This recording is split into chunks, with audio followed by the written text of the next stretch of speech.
Hello, everyone, and welcome to a Chabura public shiur.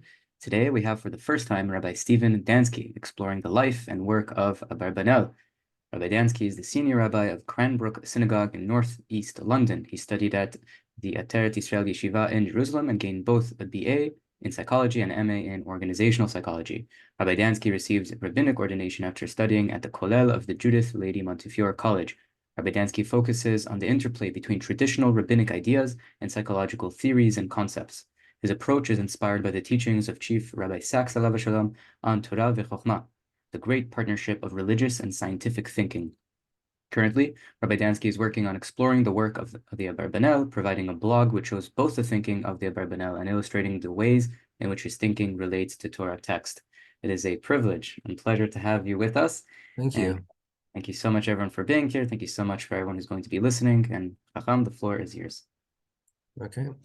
Chanukah Sameach to everyone. It is so lovely to be here this evening with you all and to be presenting on the Chabura.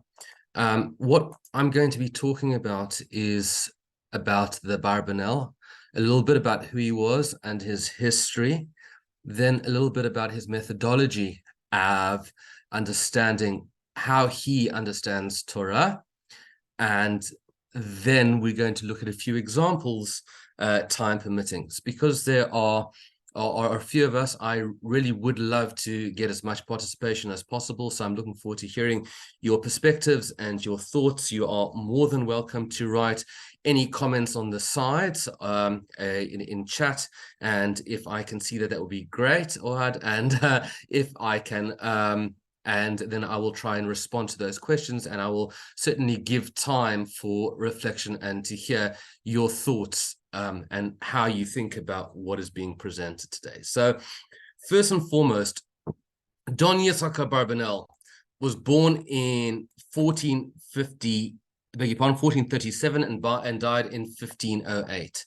So Don Yitzhak Abarbanel, what is the most amazing thing about this man and what is incredible about him was who he was as a personality. So we understand that his father was a man called David Abarbanel, and this man was the finance minister for the Portuguese king, Alfonso. And this was a position which his son, Don Yitzhak, inherited. So obviously the Abarbanel family, or the Bavranel, if you prefer that, the Bavranel family were an incredibly wealthy family, and they financed many aspects of the King of Portugal. And later on, when there was a certain fight going on between the King of Portugal and the Abarbanel family, Don Yitzhak left Portugal and he moved into Spain. He was clearly a very, very talented man, a statesman, and an individual who had good grasp of financial and fiduciary things, because he was immediately hired by the king and queen of Spain at that time, King Ferdinand and Queen Isabella. Now, and this is fascinating, what's fascinating is that Don Yitzhak Abarbanel went and gave a huge amount of money, and he financed the ability for Spain to conquer all of the known Spain, including the Iberian Peninsula, allowing all of Spain to be under Christian rule. And it was at that moment when all of Spain was under, inverted commas, Christian rule, that was the beginning of the decision to expel the Jewish people from Spain, because they wanted to be a completely Christian country. Now, Don Yitzhak Abarbanel fought against this, and he spoke to the king and he spoke to the nobles around the king to try to reverse the decision that the king had made around the expulsion of the Jews from Spain. But alas, this did not work out. Apparently, according to the Abarbanel, he writes about this in the introduction to his book on Malachim Aleph in Kings 1. He writes that the queen was a Satan-law. You know, she was a lady who egged Ferdinand on not to listen to the pleas of the Abarbanel, or to many of the nobles who wanted to keep the Jewish people in Spain, presumably because they provided a huge amount of financial backing to the Spanish, and this wasn't really in their interests to expel the Jews from Spain. But nonetheless, his appeals fell on deaf ears, and the Abarbanel himself was sent into exile in Italy from 1492 with the rest of Spanish Jewry. So even though he was in such a powerful position as being the finance minister of the Spanish government, this did not save him, and he went off to Italy, and there he became involved with other Italian states and trying to provide financial support and political assistance to the people there. In fact, he created a treaty between part of Italy and Portugal at a later stage. What's fascinating about the Abarbanel is that even through all of that, this didn't mean that he wasn't also a huge Talmud Chacham. He was a huge learned man, and it is clear from his commentary that he knew a huge amount, both in terms of the Talmud and in terms of the Midrash, and he quotes this vociferously right throughout his commentary. Although this is not the absolute thrust of his commentary, it is something that he definitely brings in and he discusses. What we need to understand about the Abarbanel, if we are going to look at who he was and his commentary itself, we first need to understand that there are 4 levels of understanding the Torah. I'm sure you are not strangers to this concept, but there are 4 levels of understanding Torah. The first being Pshat, which is the simple level of the Torah, what is stated. The second is the Drash, how the rabbis have interpreted the words of the Torah and given it meaning or given it a history which is not specifically written inside the Torah. The third level is remez, is a hint. And when the Torah, when we talk about remez, we're talking about the fact that the Torah might describe something going on, but really the Torah, the way that the remez would learn that thing is saying that whatever is written in that Torah is actually referring to something else, or is a personification of something else. So let me give you an example of that remez. For example, the Torah talks about the Midrash, I beg your pardon, talks about a comparison between Zion and Yosef. Now, that comparison between Zion and Yosef tells us that the story of Yosef is really a story of Zion. It's a story of Jewry. And just like the Jewish people were hated, so too Yosef was hated by his brothers. Just as Joseph received a ketonet pasim, he received something to show his grandeur, so too the people received, the Bnei Yisrael received the Torah at Har Sinai.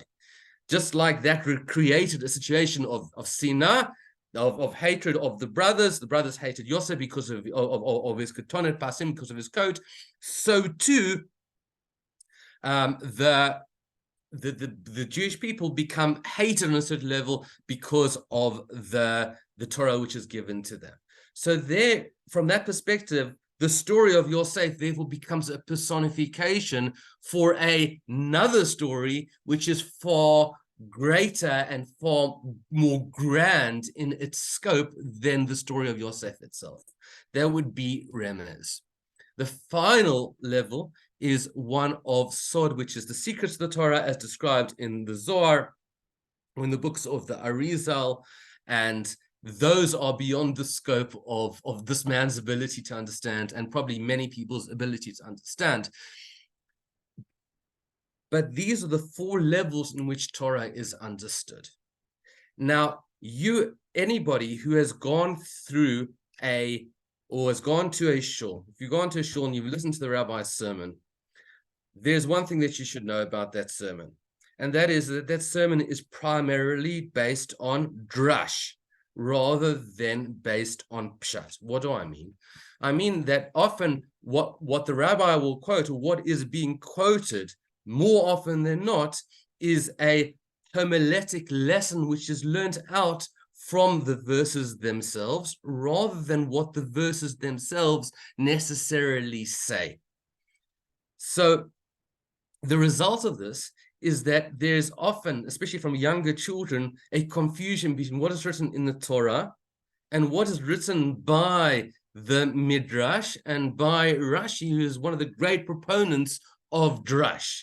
And those two become so interconnected and interlinked that it's actually quite difficult for many children to be able to disengage between one and the other.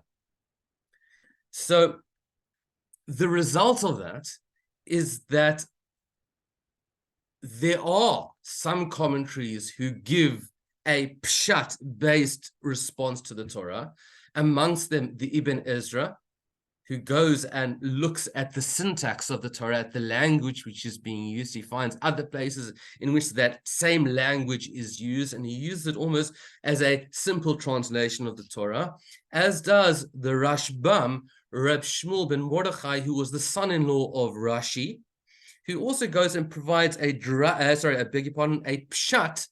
a simple textual-based commentary on the Torah. Now, what the Abarbanel does is that the Abarbanel, while the Abarbanel agrees and definitely uses the Drash, he will quote what the Midrash says, and he will quote what other commentaries, for example, the Ramban and Nachmanides, or what Rashi will say. What the Abarbanel then will do, will then explain the Pesukim, the verses, based purely on Pshat. And he comes out with lessons which aren't necessarily the same lessons that you and I grew up with. And I'm going to try and give you an example of this in a bit. So that is what the Abarbanel is going to do. And what he's going to do, he's going to be able to do this by looking at the text itself, the syntax, as well as the flow of the verses. How did the verses come together, and what are they telling us? What is the bigger picture which is being provided by looking at all the verses together, rather than seeing things more on a drush-based level? Now, one of the things that is fascinating is we can find out a huge amount about who the Abarbanel was based on some of his commentaries.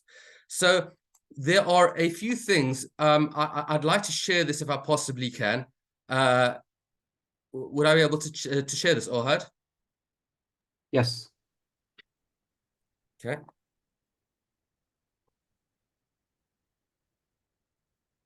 All right. You should have the option. Oh yeah, I should have the ability to do this, right? I suddenly realized that it's me. It's not you, it's me. Right, okay. There we go. So one of the things that the Abarbanel does is he has a focus on Pshat, as I mentioned. His interpretation is based on internal logic of the verse, rather than going externally to the Midrash in order to find what that interpretation means. So, and also what he does is he does use, like the Abarbanel, he uses words in different places which are the same to define a meaning. So I'm going to give you an example of that, which I thought was really, really fascinating. In the book of Yonah, when Yonah flees from the commandment of God, and instead of going to Nineveh to tell them to do teshuvah, to repent, he travels off in another direction. We know the story. He falls asleep, and then he wakes up, and they say to him, "What's going on?" Because there's a storm outside, and they want to know who's responsible for it. And then he says, "Ivri anochi, I am a Hebrew. I'm an Ivri." Now we know that Abraham uses the same language, Ivri. But what does that word Ivri really mean? We know that it means Hebrew because we say Ivri equals Ivrit, but not because we know what Ivri really means. So the Midrash says something quite interesting. I'm going to quote to you the Midrash because they talk about Abraham, and Abraham said he was the Ivri. The first Ivri is Abraham, and he's an Ivri because he was on one side of the world and everybody else was on the other side of the world. In other words, he had one view of how the world was created, that God created the world, and everybody else had a completely different view about how the world was created. The Abarbanel says that the word Ivri is actually a Hebrew word coming from the word avaryan. And what does avaryan mean? Somebody who transgresses. he said he was transgressing the word of God by not going and doing what he was supposed to be doing. So the word ivri is actually somebody who is going against the flow of what everybody else does. So the Midrash and the Abarbanel come to the same conclusion, essentially. But what the Abarbanel does is he uses the word and he sees where its root comes from, and from that he creates an interpretation of what Yonah meant when he said, "I am an ivri." Even though I transgress, he says, "Ve'telokei hashamayim ani yareh." I still fear God. Are we clear so far? Are there any questions? Any questions? No? Here we go. Okay. Can you not see this the slide, Rob? Still not. Sorry, I can see it, but it's like It's very, very small. most of the I'm screen's sorry. taken up. Okay, you know what I'm gonna do? I'm gonna make it full size. Just hold on a second. Thank you. Okay. Right. Is that a bit better? Great, thank you. Right. The second thing that the Abarbanel is that he takes irrational concepts and he disavows them, and hopefully we'll look at some of them. So he says miracles are minimized where possible, and the Abarbanel essentially is saying over here that there are, where possible, we're not going to go for the greatest possible miracle to exist. Instead, what is going to happen is that we're going to provide a rational explanation of a miracle where possible. And I'm going to give you an example. We see in the book of Shemot, we talk about the 10 plagues and about how there was blood, and then after the blood came the frogs, then after the frogs came the lice, then after the lice came the animals, then after the animals came the boils, etc., etc., etc. Now, the Abarbanel doesn't see each of these 10 miracles as being 10 occurrences which were unrelated to one another. Rather, he said that there was one miracle, one absolutely revealed miracle, where the water turned to blood. Then after that, because the water of the Nile turned to blood, that forced the animals, the frogs, the alligators in the Nile River to come out of the Nile River. Then as a result of that, because the frogs then died because they were unconnected to the water, that created all sorts of disease. That disease spread and became lice. The lice went and continued to kill the animals. The animals started to stench, and that created a situation whereby the wild animals came, and you've got nearly many of the plagues. If you want to go and look into the Abarbanel, perhaps we can do this at a later stage. We will see how he minimizes a miracle where possible, because he wants to take a rational view of the world. He believes that the Torah is not hocus pocus, it's not all about nisim v'niflaot, although nisim and v'niflaot are vital, and I'm not taking them away, but where possible, he's going to minimize those miracles. Another example, as we're going to talk about in a bit if we have time, is about the snake, and about how the snake goes and tempts Eve into eating the fruit of good and evil. Then the second point is something which connects him to the Moreh Nebuchim. Now, the Moreh Nebuchim was written by the Rambam, Maimonides, and in it he provides an explanation of many elements of philosophy.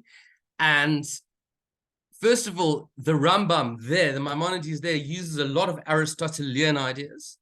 And not only does he use Aristotelian ideas, but he has a very, very clear view about angels. And the Rambam there says that any time that the Torah talks about a person appearing, or an angel, I beg your pardon, appearing to a human being, that perforce cannot be a conscious experience. It cannot be that a person meets together with an angel, because an angel is a spiritual being, and it is impossible for a person who's a human being, who's flesh and blood, to see something which is completely spiritual. Now, this idea of the Moreh Nebuchim is something which is very hotly contested in the book of Genesis, because there are many visitations of angels to people. For example, the 3 angels who appear to Abraham, or, for example, the fight which Jacob has with the angel, which we'll talk about at a later stage. But all of those, both of those examples, and there are other examples, for example, Manoach, who's the father of Shimshon, and his wife seeing that angel are going to tell him that they're going to have the super strong son who can't cut his hair. All of those were perceived by the Rambam, by the Moreh Nevuchim, as being a dream or a vision that those people had, rather than something actually going on. Now, the Nachmanides, the Ramban, often quotes these perspectives, and he disagrees with them vehemently, completely disagrees with them. He believes that angels can take physical shape, and therefore it is possible for an angel to appear like a human being. The Abarbanel doesn't agree with this, and the Rambam, the Moreh Nebuchim, who the Abarbanel sees as his teacher, even though they were about 300 or 400 years apart in age, he will quote the Moreh Nebuchim more often than not, and he will give an explanation for the Moreh Nebuchim because he wants to provide a rational concept, and the idea of a human being speaking or having any interaction with an angel is something which the Moreh Nebuchim would simply not agree with. Are we all okay up to here? Is everyone okay? Any questions? No? We're all good? Okay. Next point. His analysis, again, is difficulties in basic understanding of the Pshat, and repeated words which allowed for understanding of motivation of characters and or commandments.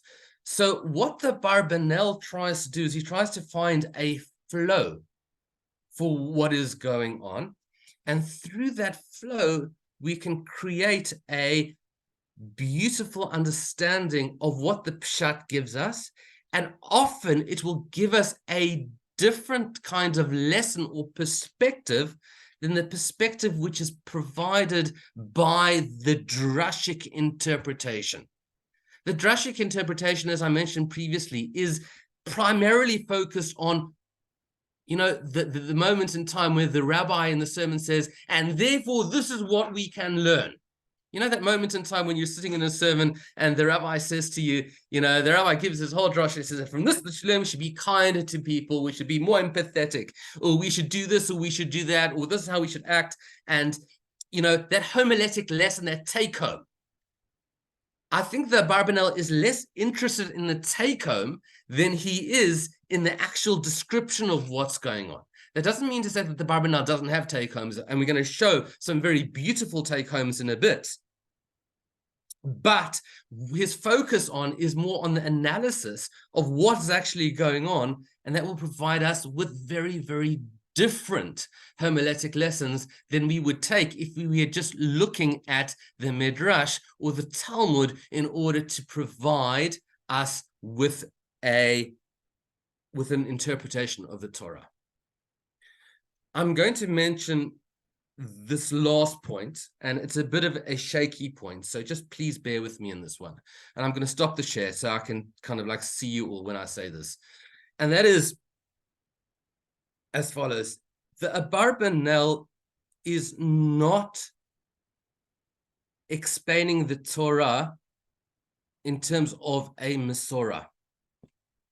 And I'm going to explain what I mean by that. So when Rashi brings down a commentary, and Rashi says, this is the interpretation of I'll give you an example, right? Rashi says that when Jacob said to the messenger, he wanted to tell the messenger, he said, Im lavan garti, that I dwelt with Yaakov. sorry, with Lavan. In Lavan Garti, I lived with Lavan Vayachar Ata, and I've been hanging around for a long period of time until now.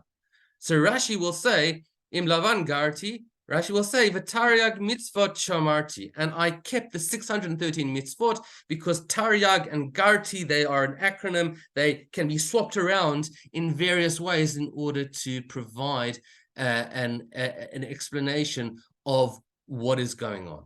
Rashi will then say that that is based on the Midrash. The Abarbanel will go and bring down a Midrash, and then he'll say, this is what all the Midrashim say, but here is my opinion in terms of understanding the Pshat. Here is where I begin. I've told you what everybody else says, and now I'm going to tell you what I have to say.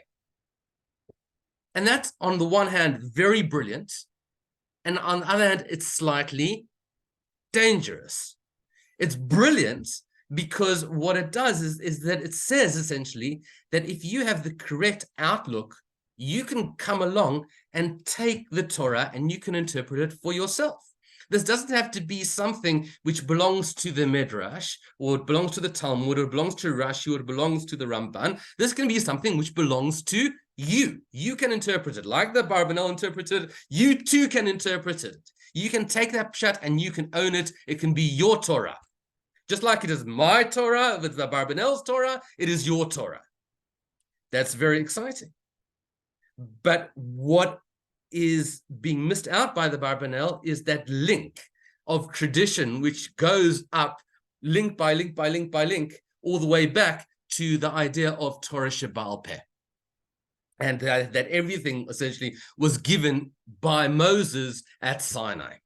So what the Abarbanel is doing is on the one hand very exciting, and it is very new age. Essentially, you need to understand that that again, the Abarbanel, when he lived, was in in the area of 1453, the beginning of the Renaissance. He was a Renaissance man. He knew about psychology. It's clear that he was a very psychologically astute human being. He knew about medicine, or at least the medicine of his time. He knew about all the temperaments. Now, some people are phlegmatic and other people are a bit depressive, and other people, those kind of, the knowledge of his time he was up to date with. He was up to date with Christian theology, and he often quotes what Christians believed about certain interpretations. So, for example, what he will do is he will say, an example which I just on the spot is when Solomon builds the temple, he builds the temple in ways which are different to the way in which it's described in the Mishkan. So how is this possible to do it? He goes and he brings down various interpretation, and then he brings down the Chochmei HaNotrim. He'll bring down the Christian view, and he'll say, something, this works with some of the stuff which some of our later sages have said. I challenge you to find many other people who quote Christian theologians as part of their exegesis, their interpretation of the Torah. So he is a Renaissance man. He knows everything, and he wants everyone to feel this ability to be able to explore. Just like he's exploring, he's inviting you to explore, and he's inviting me to explore, and that is a very wonderful and special thing. What should be said as a caveat is that although he is very, very free thinking in the way that he explores the Torah, he does have very, very firm philosophical outlooks on the view of Torah, that Torah is min hashamayim, that it comes from heaven. He believes very, very strongly that the words are eternal, and that his hashkafa, his outlook, is very, very straight. And therefore, when he looks at it in terms of that outlook. So, while he could do it, maybe somebody else will take the Torah and they'll find truths which might not exist in reality. And there are there are issues with that. If one thinks, I'm just going slightly offline, but there's chapter 53 in Isaiah about the suffering servant, about the servant who is suffering and is all depressed and is in chains, and that person will eventually be the Messiah. And this is one of the main proofs of the Christians in the idea of Jesus being described before before he was even thought of or born, 400 or 500 years before he was even born. So one needs to be very careful, but nonetheless, I find the Abarbanel incredibly exciting. So I'm going to do a bit of shameless advertising here. I've got a blog called Your Portion in Torah, or one word, .blog. Your Portion in Torah.blog, and in it I write essays on the Abarbanel, and I show how the Abarbanel gets his interpretation based on the Pshat. You don't have to have a strong Hebrew knowledge. I'm doing it all in English, although it could probably also be done in Hebrew, I am sure. Okay, so that is my essential background, which I think is important for us knowing before we begin looking at what the Abarbanel does say. So if you're ready to take a bit of an adventure with me, we are going to now look at an example of Rashi and taking Rashi and playing him against the Abarbanel. So I hope you're going to enjoy this as much as I did, because I think it provides a fascinating reading. Okay, so let's just go through the first three verses. I just want to see if there's anything else. Thank you. Thank you very much. Thank you, Shmuel Gershon. Okay, right. And thank you, Ohad. So the pasuk says as follows: Vayeshev Yaakov, that Yaakov dwelt be'eretz megurei aviv be'eretz Canaan, in the land where his father lived, in the land of Canaan. Ele todot Yaakov, these are the generations of Yaakov. Yosef ben Shvas Reishana, this is last week's parsha. Yosef was 17 years old. Hayaro et echav batson, he was shepherding his brothers with sheep. Difficult thing to understand what that means. V'hu na'ar, and he was a young man with Bnei Bilha and Bnei Zilpa Nesha Aviv. Vayaveh Yosef et dibatam ra al avihem, that Yosef brought all the bad news of their father to their of their brothers to their father. V'Yisrael ahav et Yosef mikol banav. Yisrael loved Yosef from all of his children. Kiven zekunim hulo, because he was a son of his old age to him. And he made for him a coat of many colors. So that's what the psukim tell us. Now there are various challenges of these psukim. First of all, this whole first verse, I'm actually going to see whether I can do that. That whole first verse is challenging. We know from previous verses where Yaakov was living before the story of Joseph, his son. We know that he was living in Canaan. Furthermore, why does the Torah tell us that he lived in the same place that his father lived, Be'eretz Megurei Aviv, where his father lived? Because we know that Isaac also lived in the land of Canaan. The Torah could have just said, Vayeshev Yaakov Be'eretz Canaan, that he lived in the land of Canaan. So that's my first point. The second point, or the second difficulty with this pasuk, is the fact that the Torah says that he was 17 years old, and then the Torah says, V'hu na'ar, he was a young man. Well, if he's 17 years old, it's clear that he's a young man. Why tell us that he's a young man if we know that he's a young man? What does it mean to say that he shepherded his brothers with the sheep? We'll get to that. Yeah. And then the Torah says, Vayaveh Yosef dibatam ra el aviem, and Yosef brought their bad news to their father. What did he say? What was so terrible? Then the Torah says, Yisrael ahav et Yosef mikol banav. Yisrael, not Yaakov, but Yisrael, the higher level of Jacob. He loved Yosef from all of his sons. Kiven zekunim hulo, because he was a son of his old age to him. And he made for him a coat of many colors.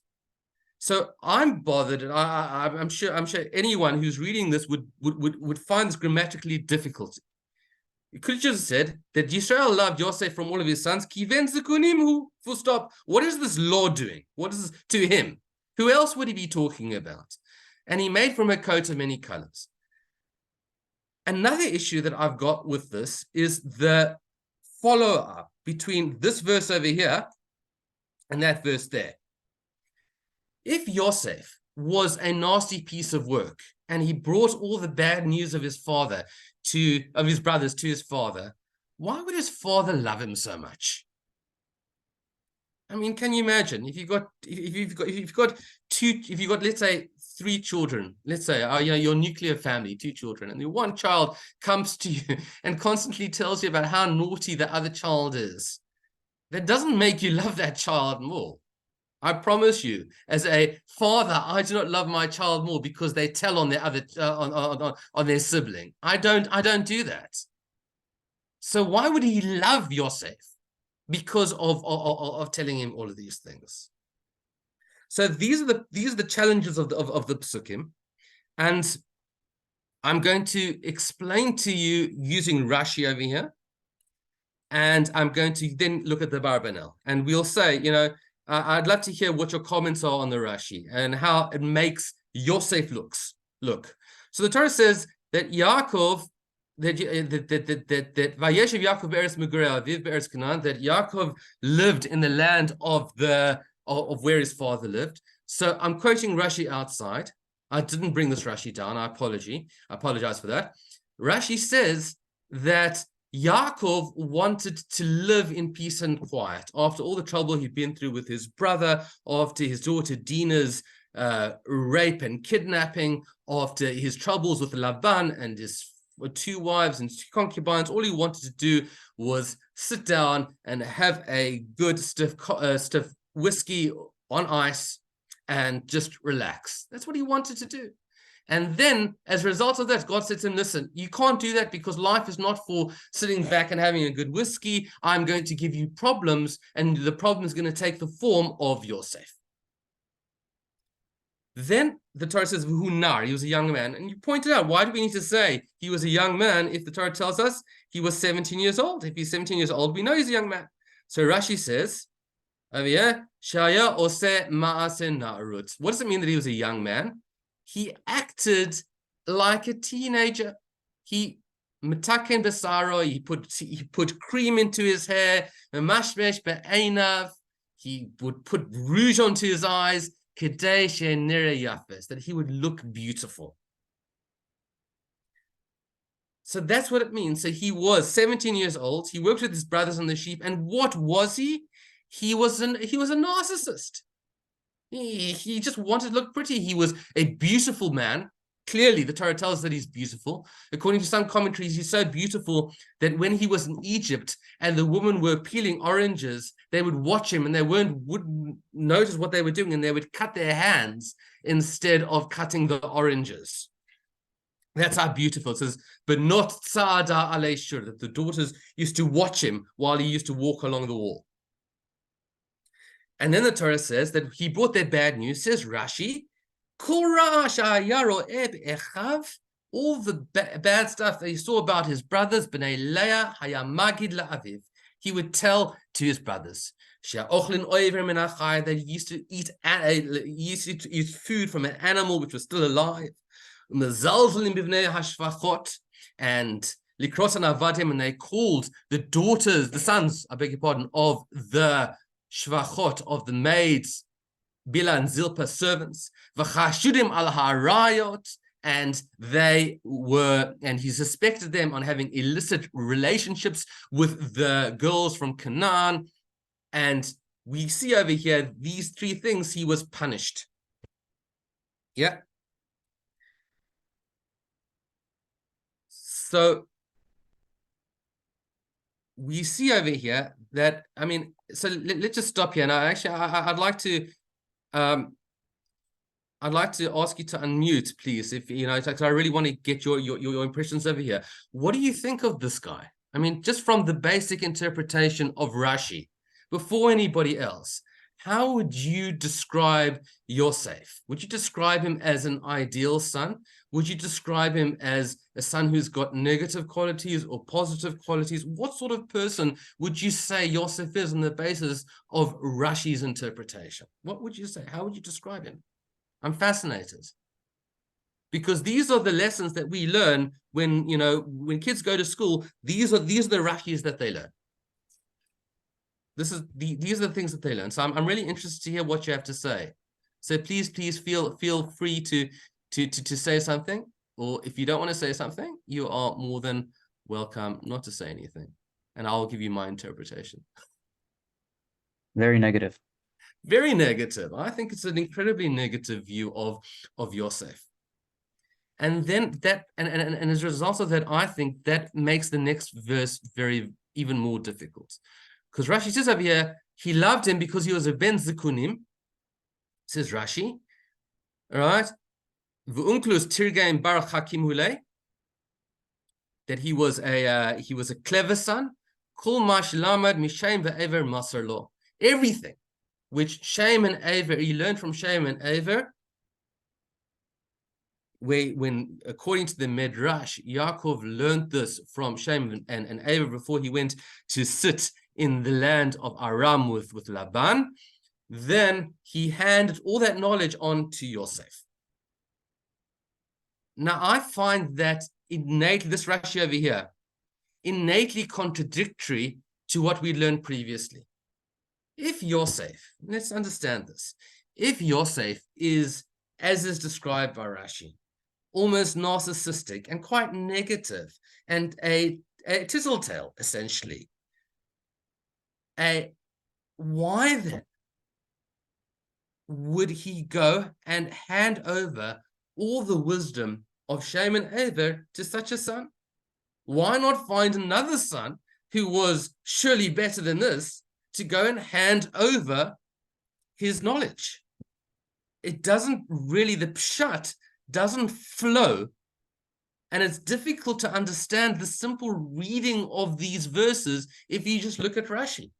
It's very, very difficult for me to understand these. Now, I'll be honest with you, and I'll tell you that the Maharal and others explain Rashi to say that he didn't say that the children ate, that his brothers ate food from an animal while it was still alive, but rather that they wanted to eat the blood, the meat of an animal while the animal, just after the animal had been killed.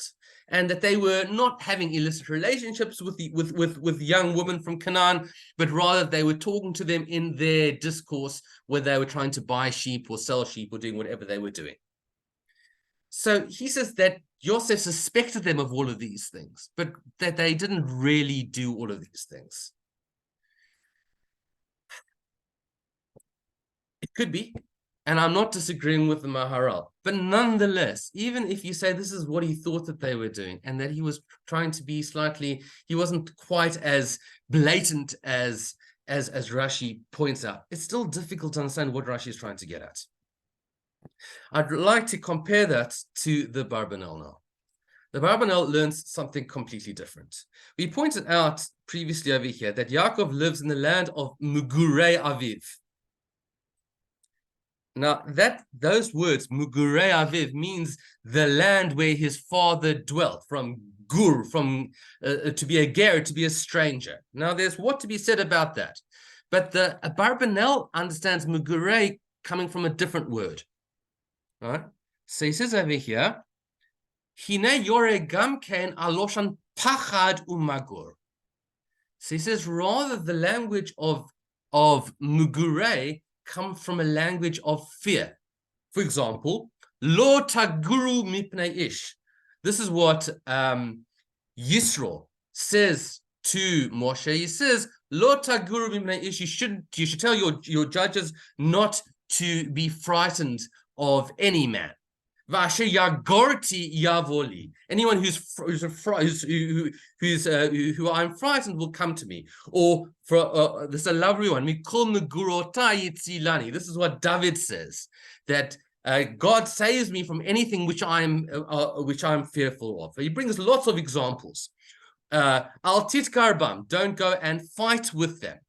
This is referring to al tiskarubam. This is referring to the people of Moab, that you're not allowed to fight with the people of Moab.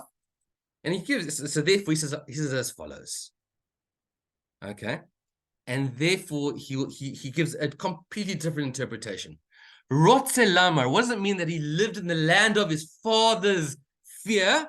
Pachad Yitzchak Aviv, ben Yaakov Esav v'katatam. Because he's referring to the fear and the anxiety which Yitzchak, his father, experienced, having two children who were constantly fighting. Uchaelu Yaakov nizdama be'ela hamegurot la'aviv Yitzchak. And in these examples, Yaakov is comparable to the fear that Yitzchak experienced. Ki kamo she'aviv Yitzchak b'ziknato savel amal, Esav Yaakov mistamatam. Just like Yitzchak in his old age had to deal with the hatred between Esav and Yaakov, can Yaakov savel ketatot umistamot banav? So to Yaakov experienced that same hatred between the children. Ukamoshe Yitzchak, and here's a really important point. Just as Yitzchak hayasibat ketatot banav, because just as Yitzchak was the reason for the fighting and the infighting of his sons, because he loved Esau more than he loved Yaakov. So to Yaakov was the reason for his sons fighting, because he loved Yosef. The problem was not Yosef's problem, says the Abarbanel. The problem was Yaakov's problem. And just like Yitzchak suffered the separation between himself and Yaakov for 20 years, the house of Lavan, so too Yaakov suffered from the separation of Yosef from him for 22 years. So the Abarbanel is saying something absolutely fascinating. And this is a massive psychological idea because we're looking at generational trauma. The trauma which Yaakov experienced through the way in which his father Yitzchak treated him as opposed to his brother Esav created a situation in which Yaakov was living in that same land. He was living in the land of his father. Vayeshev Yaakov lived be'eretz mugurei aviv in the same psychological fear of his father because of the dynamics which he himself created. He created those dynamics, just like his father created those same dynamics. And Yaakov does this because he hopes that if he sees Yosef and he treats Yosef as a wonderful son, then everybody else is going to try to be like Yosef. But that's not what happens. Everybody doesn't try to be like Yosef. They hate Yosef and they want to kill him as a result. Yaakov wants to be like Esav, and that's a whole different story. And therefore he thought that his brothers would be jealous and that the jealousy would push them to try and be more like Joseph. That's not what happened at all. That's not what happened at all. So we see over here a very, very beautiful interpretation. So we see over here the setting. The setting is one of strife and difficulty from the first line. And then it says he was 17 years old. And then it says that Hayaro Esechav Batson. What does that mean? That he went and he shepherded his brothers with the sheep. I'm not going to go into the Abarbanel because we don't have sufficient time to go through all of this because I still want to do one more thing. But the Abarbanel says that what he did was he was in charge of his elder brothers. They were shepherds and he was their head shepherd. He was their manager. And then the Torah says, even though he was their manager and he was a manager to the elder brothers, he still had the capacity to be a na'ar to b'nei bilhavet, b'nei zilpa, neshaviv. He still had the capacity to go and behave in a brotherly fashion and help in a helpful way to his younger brothers. So we see a leader in the making from that second verse. We don't see any of the negativity which Rashi brings in based on the Midrash. What we're seeing is a flexible young man who's got leadership capacity. He's got the capacity to deal with each person according to who they are. So the elder ones, he manages them. To the younger ones, he gives them love and affection. He brings their bad news to their father. He says, this is not the bad news which he heard, but this is rather the stuff that he heard from the cities because his father was an old man, was unable to go into the city. So what he would do is he would hear what people said about his brothers and he brought it back to his father. Admittedly, it's not a good thing, but he did it so that his father would be able to rebuke his sons and help to build them up. Now comes the crunch. Why then did Yisrael ahavet Yosef mikol banav? Why did Yisrael love Yosef from all of his children? Kiven zekunim, because he was son of his old age. Who lo? We see that Joseph again is flexible in his ability and his approach to different people. To his father, he is the trusted advisor. He's a ben zekunim to him, to his father. To his younger brothers, he acts in a different way. To his elder brothers, he acts in yet a different way. And this is what Yisrael sees in Yosef. He sees this flexibility. He sees the natural leadership ability of this man, of this young man of 17 years old, and he goes and he gives him this coat showing that he has the capacity for leadership. It's still not 1,000% great, because Yaakov should not have done what he did. And we've explained that Yaakov has got a lot of trauma which he's dealing with, and he's trying to play it through, but he plays it through his children, which is the wrong thing to do. But nonetheless, we see how beautifully the verses flow one into the other, learning through the Abarbanel, and how Rashi creates a very disjointed view of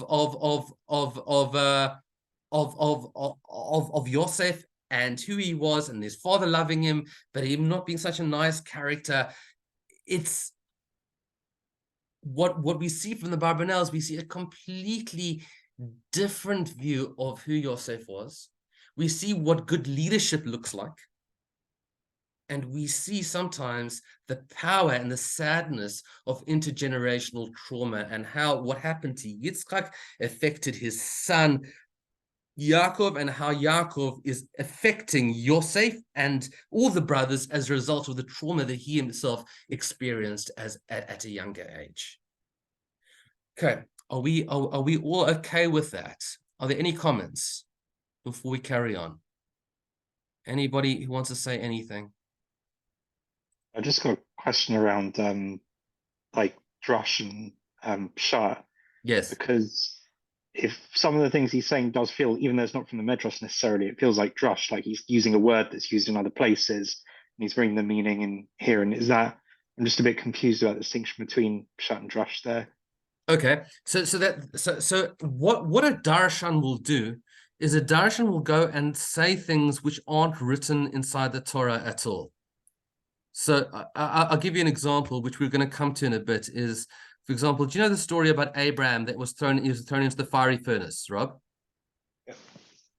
Do you think is it inside the Torah? No. It's not inside the Torah, but we treat it as if it's inside the Torah. Well, our children treat it as if it's inside the Torah. It's not inside the Torah. Yeah, that is something which we say happened to Abraham, although we don't know that it happened to Abraham. Yeah, it's not written in the Torah. When we use a word, any word which is written in the Torah, we translate because we assume we know the translation. For example, mugurei, right? The land in which his father lived. But the truth is that the word mugurei can also have a different meaning. Now, he's used mugurei to understand, not in its typical form as in ger, but in its concept of somebody of fear. That is not that is not using external later commentaries to explain what he's doing. He's using his own initiative to find a source where that word is translated in a way which works for him and works for his interpretation, providing a very, very beautiful opening into understanding the Torah as a result. Does that make sense, Rob? Yeah, I think so. You're saying his source is the Torah. It's not like whatever you would call it, stories or not. Yeah. So it's not going to be an Agadah. It's not going to be a story in the Talmud. It's not going to be a story in it won't be a comment which a rabbi says, and he'll say, this is what it means. He'll say, this is the word which is used in the Torah. I don't really know what that word means. And the verse is making very little sense, telling me something which is absolutely obvious to me.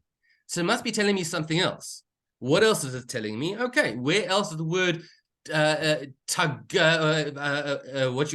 mugurei used? Oh, lo taguru mipnei ish. So he has like this, light bulb moment, and he says, hold on a second. There is something to be said over here. And that's how, and he works from there. He works from syntax rather than from what other people have written. But thank you for the question, Rob. Okay, does that make sense? Yeah. Okay, any other questions? Comments? Lovely. Okay.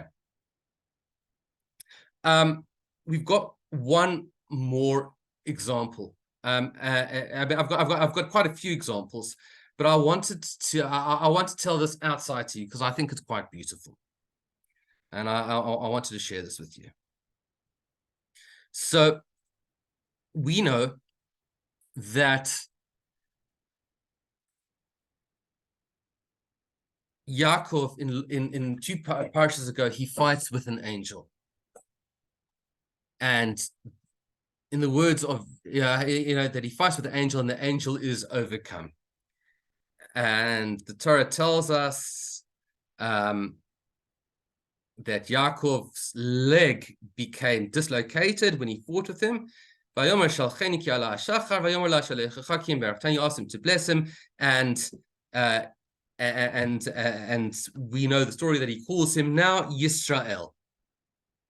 He says,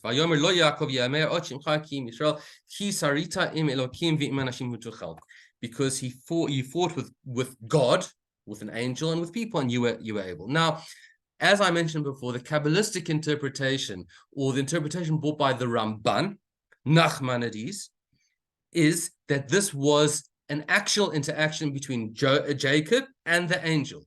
So I don't know if you had stories of the Bible when you were a kid and you had these pictures of like this man struggling with this kind of fiery shape. I seem to remember that from when I was a kid. But nonetheless, that is the picture that we get. The Moreh Nebuchim, as I mentioned, the Rambam says that all of this, and in fact everything that Yaakov did, from sending out messengers and the response that he received, and how he divides his place up into two tents, all of that is all a vision or a dream which Jacob is having. None of it, according to the Abarbanel, the way he understands the Moreh Nebuchim, is actually part of a reality. The end of Parshas Vayetze says that he meets a Malachai Elokim, that is the klal, that's the general. He meets angels of God, and he calls the place Machanaim in his dream, and the whole continuation until he wakes up the next morning and faces his brother. All of that is a dream. There's one massive problem which the Moreh Nebuchim has in relationship to that, and that is this pasuk. The pasuk says that and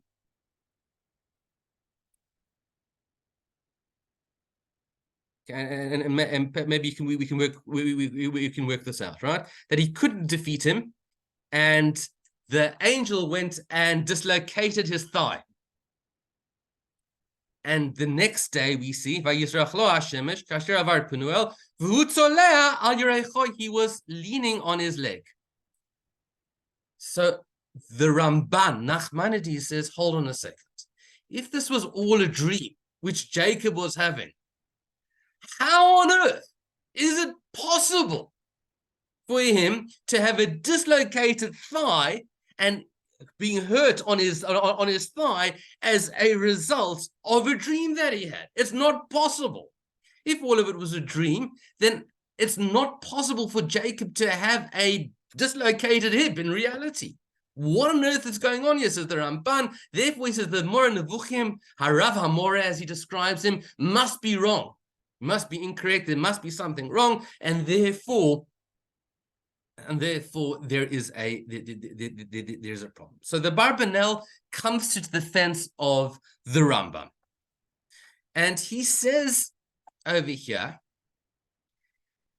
I'm not going to read all of this. So he says,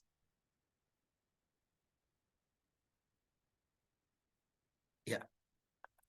Vanika kvar katafti. I've all rewritten. Kiota safek aini tirimashi shikshet. If you should kvar nirit pael kli hanefesh madimyonim shehem yigu klei hanefesh lana מה? הלא תראה שהחלום החולם ששוכב משמעיות החלום יראה כאילו הוא עושה אותה פועל בהקיץ.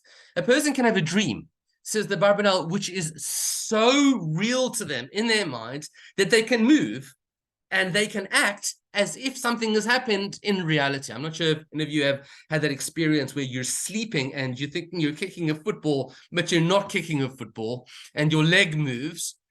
You can move it. So that's what the Abarbanel says. The Abarbanel says, I'm not happy with this. And in fact, the Abarbanel himself later on is not 1,000% happy with this. But nonetheless, what he does is he does defend the Moreh Nevuchim. Now, what is difficult with the Moreh Nevuchim is this line of that he was limping on his leg. Now, there's a very beautiful pasuk. There's a verse which is brought down from Micha, which the Abarbanel brings down.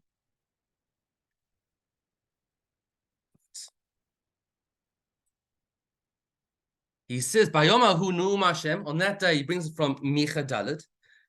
On that day, says God, "Osfa hatzoleh, I will gather the lame."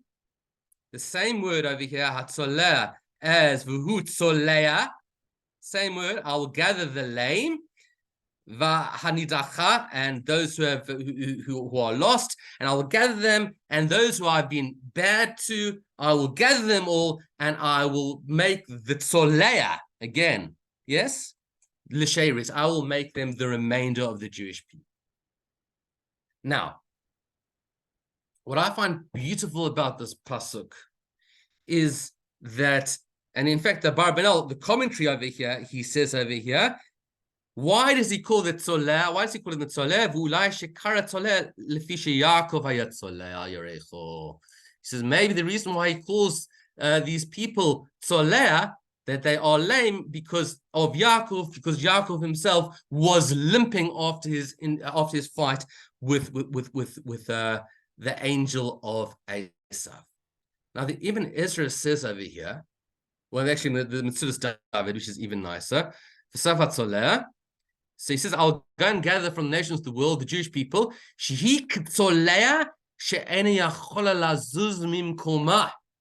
He's not able to move away from its place. Somebody who's unable to move, who finds it difficult to move, such a person is considered to be a tzoleya. So with this, maybe, just maybe, we can provide a metaphorical understanding of what's happening to Yaakov. Yaakov, after facing the angel and after fighting against the angel and understanding all of what that means, about what it means to fight against the angel of Esau, is so traumatized by what he's seen. And in fact, the Abarbanel says this outside. I don't have time to look at more of this, that what he does is that he can't believe that he's being called Yisrael. He's still tzoleh. He's still stuck in being Yaakov, and he hasn't moved on to being called Yisrael at a later stage. I know that time's actually very, very short because I'm reaching the end of my period of time. But essentially, what we can see from the Abarbanel is that the Abarbanel finds ways to provide very novel and different interpretations of the Torah, very, very different from anything that I certainly have heard before. And I've been around the block in terms of understanding and hearing Meforshim and their interpretations. He brings a whole new vista, a whole new palette of understandings and of interpretations, which provide such beauty and such great psychological depth into my life. And hopefully I've encouraged and motivated you to look into the Abarbanel and see what he says. And God willing, you should learn it as well. And certainly you are more than free to look at my blog, Your Portion of Torah.blog, and have a look at what it says there. I generally do one every single week. Both a translation of the Abarbanel on an Aliyah in the Torah, as well as a small essay or summary. So I really do hope that you enjoyed that. Does anyone have any questions? Any questions? Questions, they can unmute, raise their hands, write in the chat Yeah. box. I'll go with one, which is in the beginning of the class, you opened up with Pardes of Shas Bet Midrash. So Where does that concept first emerge? Do we have it as a constant, Yeah, so the Gemara talks about Arba Nichnasu Lepardes, that there's a Gemara in Chagiga, where it talks about 4 people who entered into the orchard. Pardes is an acronym for Pshat, Remesh, Drash, and Sod, which means that they went into the depths of the Torah, understanding all of its complexities, and they had various results of understanding Torah. Rabbi Akiva Nichnas b'shalom v'yatza b'shalom, that Rabbi Akiva entered into this and he left in peace. There were others who weren't so lucky. One went man, Ben Azar went man, and one became an apostate. But the idea of the Pardes is meaning that the Torah is like an orchard, in that you can there's something for everybody there. There's something for everybody. That's where the idea of the Pardes comes from, and that's where we get this idea of Pshat, Remesh, Drash, and Sod. Thank you for that question. Anybody else? And one other point, which is you speak about how the Abarbanel sort of goes off the trail a little bit from the Mesorah, and he has this free thinking. He sort of says, "Okay, now it's my turn to build my own." Yeah. Isn't that what the Chachamim did as well, though? Or do we say that all Midrash came from Sinai? Okay, so I think you're opening a bit of a can of worms there, Ohad. It's a lovely question. There are some things which are definitely from Sinai, and there are some things which are a response to the troubles that people had in their time. Yeah, and I completely agree with you that is what the rabbis did a lot of the time. For example, when we talk about Esav, and the Midrash talks about Esav and what a disgusting and despicable person Esav is, that despicable description of Esav is not found in the Torah. It's only used in the Midrash because it's describing the enemies which the Jewish people had at the time, and often it was like a metaphor or a polemic against Rome and the Roman time. So yes, they were Dorish, and they were constantly Dorish, and I agree with you that the Abarbanel is actually following those lines. He is following those lines, and in a lot of ways he's not being very different to them.